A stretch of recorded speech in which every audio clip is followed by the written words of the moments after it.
Praise the lord. ప్రభువైన క్రీస్తు నామములో ఈ ఉదయకాలము మీ అందరికీ కూడా శుభములు తెలియజేస్తూ ఉన్నాను. ఈ మంచి ఉదయకాలమందు డిస్పా అనే ఒక తల్లి గురించి మీ ముందుంచాలని ఆశిస్తున్నాను. డిస్పా అనే పేరుకు వేడెక్కిన రాయి అని అర్థము. నిజంగా ఈ జీవితము సరిగ్గా గమనించి చూస్తే ఈమె రాయి వలె వేడెక్కిన రాయిలాగా కనబడుద్ది.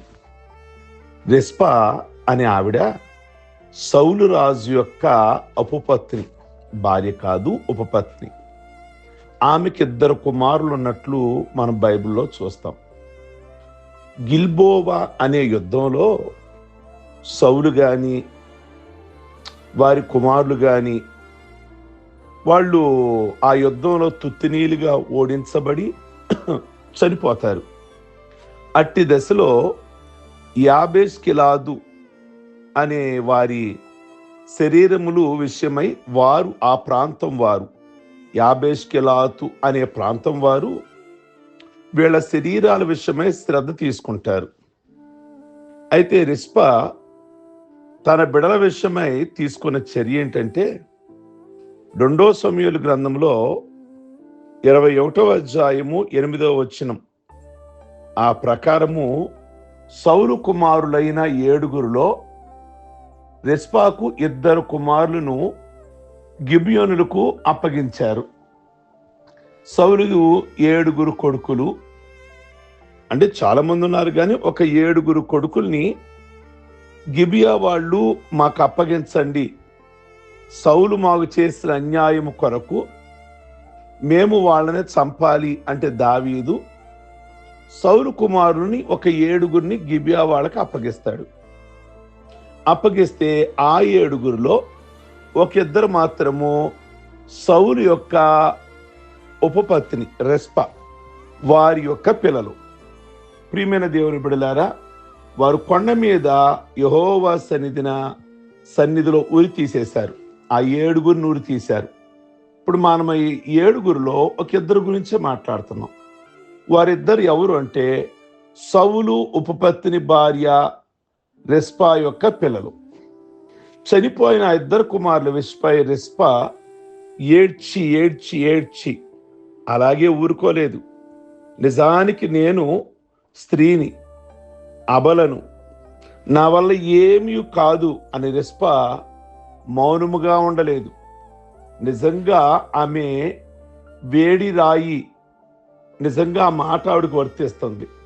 మండే రాయి, ఆ మాట ఆవిడకు వర్తిస్తుంది. పరిశుద్ధ గ్రంథములో ఎహెజ్కేలు గ్రంథములో 28వ అధ్యాయము 16వ వచనంలో ప్రధాన దూత అయిన లూసిఫర్ ఎక్కడున్నాడు తెలుసా?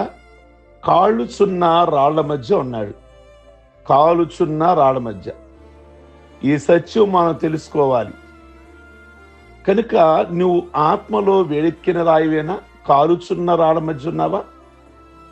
ఒకప్పుడు లూసిఫర్ అనే వ్యక్తి, ఆ దూత కాలుచున్న రాళ్ల మధ్యలో ఉన్నాడు, అభిషేకించబడిన వాడిగా.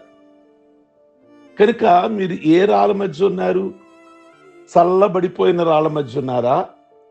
చల్లారిపోయిన స్థితిలో, భక్తి పోగొట్టుకున్న స్థితిలో ఉన్నారా? లేదా ఆత్మలో వేడెక్కిన రాయిలాగా ఉన్నారా? డిస్పా వేడెక్కిన రాయి, మండుచున్న రాయి. ఆధ్యాత్మికంగా డిస్పా తన కుమారులు చంపబడ్డారని వింది. తన 2 కుమారులు యవన ప్రాయంలో వాళ్ళు ఉరి తీయబడ్డారు. 7గురు ఉరి తీశారు సౌలు కొడుకులు. ఆ సౌలు 7 కొడుకుల్లో 2 కొడుకులు రెస్పా పిల్లలు. ప్రియ దేవుని బిడ్డలారా, ఇక ఆమె స్పందన చూడాలి మనము. నిజంగా 2 సమూయేలు గ్రంథము 21వ అధ్యాయము 10వ వచనంలో రెస్పా గోని పట్ట తీసుకొని కొండపైకి ఎక్కేసింది. ప్రియ దేవుని బిడ్డలారా, కొద్ది నెలలు అక్కడే ఉంది. తన కుమారులు శరీరముల విషయమై ఎంత తపన కలిగి ఉంది అంటే, ఏదో పుట్టారు, ఇవాళ శత్రువుల చేతిలో పడ్డారు అన్నట్లు మౌనం దాల్చలేదు. గోని పట్ట తీసుకొని కొండెక్కేసింది. ఈమె స్థాయికి రాజు యొక్క ఉపపత్ని, అంటే చాలా హోదా, స్థితి కలిగింది. ఆవిడ కందగత్తి గనక ఆవిడని ఏరి కోరి తెచ్చుకున్నాడు సౌలు అనే రాజు. ప్రియ దేవుని బిడ్డలారా, ఇక రాజు యొక్క భార్య కనుక రాజు హోదా మీకు తెలుసు. అయితే కుమారుల కొరకు గోని పట్ట తీసుకుంది. నీ కుమార్తెలు చనిపోయిన శవం వలె పాపములో పడిపోయి ఉండగా మీరు చూస్తూ ఉంటే ఊరుకునే ఉంటావు ప్రియ దేవుని బిడ్డలారా. కానీ మీరు ఎన్నడైనా గోని తీసుకొని ఏకాంత ప్రార్థన, కొండపై ప్రార్థనకు వెళ్ళారా అని ఈ మార్నింగ్ రెస్పా మనల్ని ప్రశ్నిస్తుంది. ఏనాడైనా మీరు కొండ మీదకు వెళ్ళి ప్రార్థన చేశారా? వేదనతో నేను ప్రార్థన చేశాను అని అంటుంది. కనుక మీరు ఏ ప్రయత్నము చేయకుండా ఎట్లు మీ బిడ్డలకు మేలు జరగగలదో ఒక్కసారి ప్రశ్నించుకోండి. అంటే వారు మారలేదు అనే దాని ముందు నువ్వు చేయాల్సిన ప్రయత్నం ఏమన్నా చేశావా? ఒకవేళ మనం ప్రయత్నం చేశాం కానీ సక్సెస్ అవ్వలేదు, కానీ అది ఒక రకమైన తృప్తి ఉంటుంది. నేను కష్టపడ్డా, నేను ప్రార్థన చేశా, దేవుడు ఒక టైం ఇచ్చాక నడిపిస్తాడు. మనం ప్రార్థన చేయకుండా, ఆ వేదన మనలో లేకుండా వాళ్లే మారతారులే అనుకోవటం కరెక్ట్ కాదు కదా. ప్రియ దేవుని బిడ్డలారా, మీరు ఏ ప్రయత్నం చేయకుండా మీ బిడ్డలకు ఎలా మేలు కలుగుద్ది? రిస్పా ఒంటరిగానే ఎంతో తెగు చేసింది కనుక నా కుమారుల శరీరాలు వ్యర్థం కాకూడదు, పక్షులు ఆ కళేబరాలను తినకూడదు, గ్రద్దలు మాంసాన్ని పీకెళ్ళకూడదు, తలను పగలగొట్టకూడదు, కళ్ళు ఓడబెరికి వెళ్ళకూడదు నా కొడుకుల్ని అని కొద్ది నెలలు ఆవిడ అక్కడే కూర్చుందట, పక్షులను తోల్తా. ఆమెకున్న పట్టుదల చూడండి. హెబ్రీయుల పద్ధతిలో చనిపోయిన కుమారుల శరీరములను విడిచిపెట్టడం అనేది నీచమైన అవమానముగా ఎంచుతారు. కనుక అలాంటి అవమానం నా బిడ్డలకు జరగకూడదు. బ్రతుకున్నప్పుడు ఎలాగో జరిగిపోయింది. అంటే వాళ్ళ కుమారుడు తప్పేం చేయలా, అది తండ్రి చేసిన తప్పు. అది రెస్పా చేసిన తప్పేం లేదు అందులో, పిల్లలు చేసిన తప్పేం లేదు అందులో. సౌలు చేసిన విధేయత వల్ల ఈరోజు నా బిడ్డల మీదకి శాపం వచ్చింది. శత్రువు చేతుల్లోకి వెళ్ళిపోయారు. అందువలన తన బిడ్డల శరీరములు ఆకాశ పక్షులు, క్రూర మృగాలు అంటకుండా ప్రయాసపడింది. నిజంగా ఈ తల్లి రిస్పా ఎంతటి ధైర్యశాలో. ప్రియ దేవుని బిడ్డల కొండ మీద ఒంటరిగా కొద్ది నెలలుంది కనుక ఇటువంటి ఆత్మీయమైన ధైర్యము అందరికీ కావాలి. నిజంగా రక్షించబడ్డాం అన్నవాళ్ళు వేడి రాళ్లుగా ఉండాలి. మరి మనలోనున్న వేడి చల్లారిపోతే చనిపోయిన వారి విషయం మౌనంగా ఉండకూడదుగా. ఈరోజు చాలా మంది చనిపోయారు, లోకములో చనిపోయారు, పాపములో చనిపోయారు. అంటే నేను మామూలు మరణం గురించి మాట్లాడతలేదు ఇక్కడ.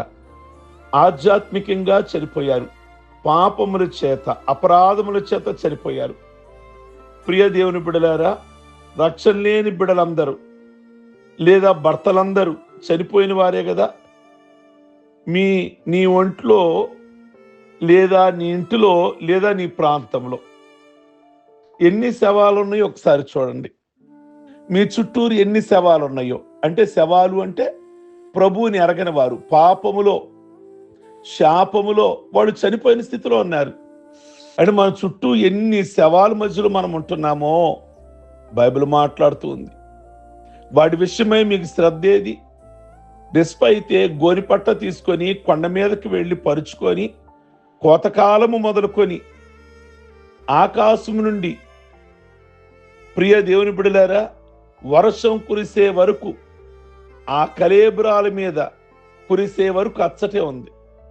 కోతకాలంలో వెళ్ళింది, వర్షాలు పడే వరకు అక్కడే ఉంది. కనుక రాత్రి వచ్చు అడవి మృగాలు, పగల వచ్చే పక్షుల దగ్గరికి రాకుండా వాటిని కాచింది. ఈ తల్లి తన బిడ్డల విషయం ఎంత శ్రద్ధ కలిగి ఉన్నదో, ఎంత కొనుకు రానియకుండా కనురెప్పలు తెరుచుకున్నదో. మనం కూడా ఆత్మలో చనిపోయిన మన బిడ్డల విషయమై బంధువుల విషయమై అంతటి శ్రద్ధ తీసుకోవాలని ఈ ఉదయకాలమందు ప్రభు మనల్ని బైబిల్ ద్వారా, వాక్యం ద్వారా ఈ ఉదయకాలమందు నీతో మాట్లాడుతూ నేను హెచ్చరిక చేస్తూ ఉన్నారు. రిస్పా చేసిన విషయం రాజు అయినటువంటి దావీదు దగ్గరికి వెళ్ళిపోయింది, వినబడింది.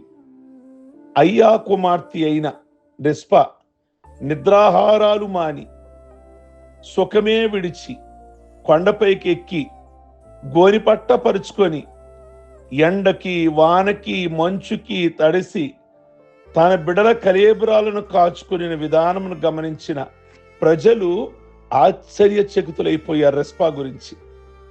ఈ మాటలు మనకు 2 సమూయేలు గ్రంథము 21వ అధ్యాయము 11వ వచనములో ఉన్నట్లు దావీదుకు కూడా విషయం తెలిసింది రాజుగారికి. ఈ దావీదు చేసుకున్న తీర్మానం ప్రకారం దావీదు వెంటనే కబురు పంపించి అతడు యాబేషు వారి దగ్గరికి కబురు చేసి సౌలు గాని వారి కుమారుడు యోనాతాను గాని శరీరాలు తెప్పించి వాడికి తగు రీతిని సమాచరించగలిగాడు. అక్కడ సౌలు యొక్క సరైన చనిపోయినప్పుడు వారి బిడలకి సరైన అంతిమ సంస్కారాలు జరగకుండా వారి శరీరాలను విరాలాడదీశారు. ఒక రాజువి నిజంగా చాలా బాధ కలిగే విషయం. దావీదు వారి శవాలను రప్పించి మంచి కార్యక్రమాన్ని చేశాడు. ఈ రిస్పా ప్రార్థించిన ఈ నియమావళి దావీదు రాజుకే ఒక గుణపాఠం నేర్చుకున్నాడు రాజుగారే. ఈ తల్లి రిస్పా చూపిన తెగును బట్టి దావీదే హెచ్చరించబడ్డాడు. రాజుకు మేలు జరిగింది. రిస్పా చేసిన ఈ కార్యము దావీదుకు వినబడింది, అతనికి చేరింది అని మనం అక్కడ గమనిస్తాం. మనం కూడా దేవుని కొరకు ఏదైనా ప్రయత్నం చేస్తే అది దేవునికి వినబడుతుంది అన్న విషయాన్ని గమనించాలి. దేవుని విశ్రాంతి తీసుకోననీయుడు. ప్రియ దేవుని బిడ్డలారా, ఈ సత్య విషయమై మనం గట్టి తీర్మానం చేసుకోవాలి. మీ ప్రయాస, మీ పోరాటం, నువ్వు చేయు ప్రతి పని కూడా దేవుని సన్నిధిలోకి చేరాలి, దేవుని కదిలించేదిగా ఉండాలి. అట్టి విధంగా నిజంగా రిస్పా ఆవిడ పోరాటం రాజుగారికే చేరి న్యాయం చేసినట్లుగా మనం చూస్తున్నాం. ఈ మార్నింగ్ మనం చేస్తున్న ప్రార్థన వేడెక్కిన వారిగా, వేడి రాయిలాగా, శక్తి కలిగిన వారిగా మనం చేసే ప్రార్థన పరమరాజుకి చేరాలి, మనకు న్యాయం చెయ్యాలి.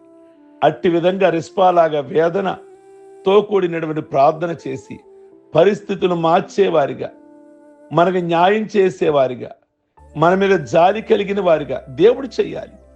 మనం అలా ప్రార్థన చెయ్యాలి. నిజంగా రిస్పా ప్రార్థన ఈ ఉదయకాలము మనందరికీ కూడా ఒక ఆదర్శంగా ఉండాలని ప్రార్థన చేసుకుందాం. సర్వశక్తి కలిగిన తండ్రి, ఈ ఉదయకాలమును బట్టి మీకు వందనాలు, స్తోత్రాలు చెల్లిస్తున్నాం. ఈ మార్నింగ్ మీరు మాట్లాడిన ప్రతి మాట కూడా మాకు దీవెనకరముగా, ఆశీర్వాదకరముగా ఉంచి రిస్పా జీవితంలో నిజంగా ప్రభువా అయ్యా అట్టి వేడెక్కిన రాయిగా, మేము వేడెక్కిన వారిగా, మంట కలిగే వారిగా, మండుచు ప్రకాశించుచున్న వారిగా ఈ మార్నింగ్ మమ్మల్ని సిద్ధపరచండి. అలాంటి ప్రార్థనా జీవితం మా చుట్టూరు కూడా చాలా మంది చనిపోయిన వారు, పాపముల చేత, అపరాధముల చేత చనిపోయిన వారుగా ఉన్నారు. మీరే వారందరినీ కూడా బ్రతికించమని ప్రార్థన చేస్తున్నాం. ఈ మాటలు మాకు దీవెనకరముగా ఉంచి మేలు చేయండి. మీకు స్తోత్రం. పెళ్లి రోజులు, పుట్టిన రోజులు, రక్షణ పొందిన రోజులు చేసుకుంటున్న బిడ్డలందరినీ ఆస్వాదించి ఇహ సంబంధమైన, పర సంబంధమైన ఆశీర్వాదాలు ప్రతి ఒక్కరికి దయచేయండి. ఈ దిన ప్రయాణాలు, ఈ దినము వారు ప్రభు జీవనోపాధి, వ్యాపారాలు, వారి చేతి పనులు, వారి ఉద్యోగాలు దీవించండి. బిడ్డలందరికీ ఉద్యోగాలు ఇవ్వండి. వారికి చక్కటి వివాహాలు జరిగించండి. చక్కటి సంతానమును దయచేయండి. ఉన్న ఆర్థిక ఇబ్బందులన్నీ కూడా, అనారోగ్యాలన్నీ కూడా విడిపించి ఈ యొక్క ప్రభు దినము వారి కుటుంబాలలో మేలు చేయమని యేసు పరిశుద్ధ నామములో అడుగుచున్నాం తండ్రి. ఆమేన్. God bless you. ఈ వర్తమానం మీకు దీవెనకరంగా ఉంటే లైక్ బటన్ నొక్కండి. కామెంట్ బాక్స్లో మీ అభిప్రాయాన్ని వ్యక్తం చేయండి. అలాగే అందరికీ షేర్ చేయండి. God bless you.